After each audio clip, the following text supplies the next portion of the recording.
कोर्टामध्ये विशाल आणि शिवानी अग्रवाल दोघांना सुद्धा कोर्टामध्ये हजर केलं जात आहे। ब्लड रिपोर्ट फेरफार प्रकरणी दोघंही अटकेत आहेत।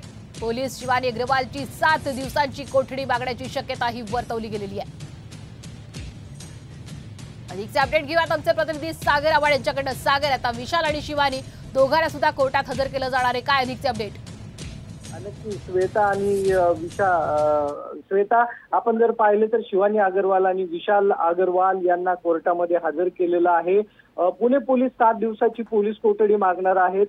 शिवानी अग्रवाल यांनी सांगितलेलं आहे की मीच रक्त जे आहे ते मुलाला दिलेलं होतं आणि त्यानंतर या सगळ्या रक्ताची अफरातफर झाली होती। त्यानंतर खोटे रिपोर्ट जे आहेत तेही पेश करण्यात आले आणि त्यानंतर काही डॉक्टरांना जे आहे ती या प्रकरणामध्ये अटक झालेली आहे। शिवानी अग्रवाल आणि विशाल अग्रवाल यांच्या जबाबातून काय समोर येतो, काही पोलिसांना अजूनही जप्त करायचा आहे।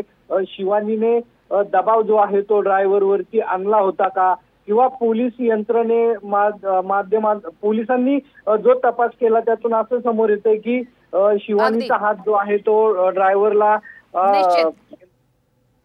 धन्यवाद सागर, आपण दिलेल्या संपूर्ण अपडेट बद्दल। तर आज कोर्टात नेमकं काय होतं हे पाहणं महत्त्वाचं असेल।